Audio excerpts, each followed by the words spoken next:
Morning everybody. Today we're going to move a shed.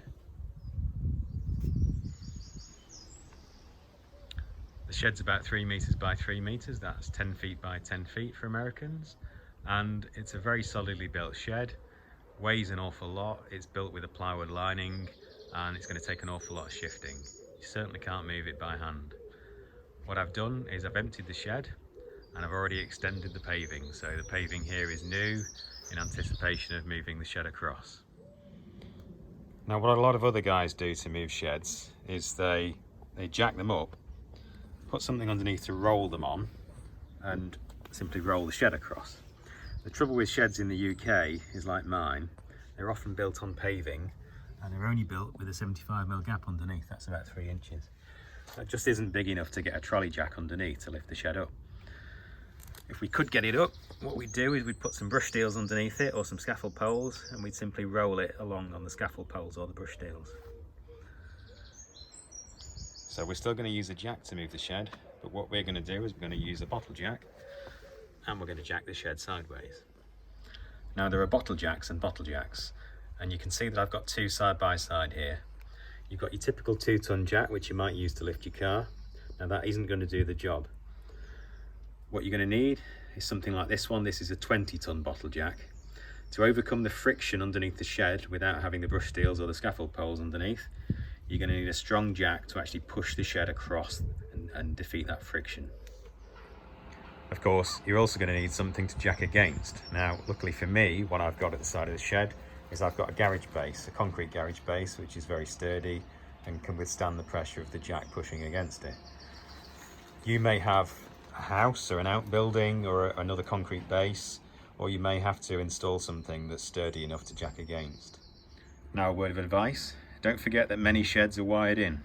If you've got electricity running to the shed, you're going to need to disconnect it and disconnect the cable before moving the shed. What I've got is I've got an electric cable that runs inside a conduit. The conduit's made out of water pipe, and when I installed the shed I anticipated I might have to move it.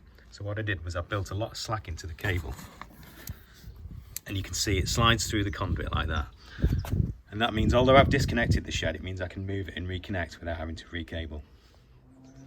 So as well as that bottle jack, you're also going to need a lot of chocks, blocks, bricks, logs, anything that you can use to keep packing that jack as we move the shed across, because obviously the gap's going to get bigger and you're going to need to pack it out.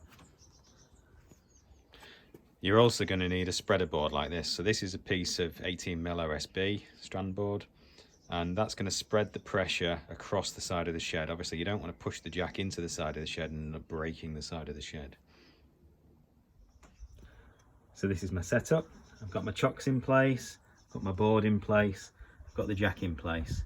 Now one thing you'll notice is that if you're going to use a jack on its side, you have to put the handle to the ground. The way that the hydraulics work in a jack, you have to have the pump on the bottom of the jack for it to work. Now what I'm going to do, I'm going to start pumping. It's a very slow process, but you can see the jack emerging, and initially it takes up the slack.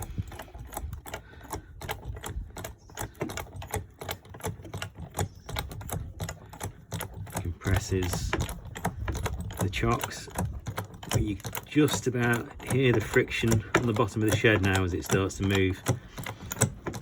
Obviously a very slow process, but in a couple of hours you'll get the shed moved. You can hear it moving now. Of course I'm doing this at one end of the shed, which is going to push the shed on the diagonal. I'm going to have to move to the other end of the shed and push the other corner before coming back to this corner and carrying on. So don't overextend the jack. Once you've got the jack near to its maximum elevation, then release the pressure,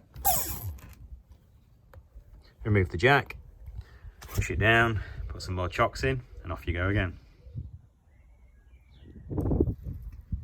Okay, so I'm about halfway through the move now. A few more tips. Pallet makes quite a good packer. I've cut down a pallet here so it fits in the gap.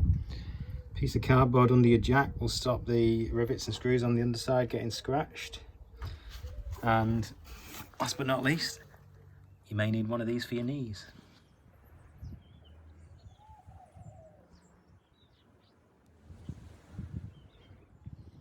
So there we have it, that's the final move, the final push, all done. I did have to uncover the electrics a little bit to give me a little bit more slack, but otherwise we're done. The shed is moved. So the shed's now in its new position, all done. Thanks for joining me, that's how to move a shed.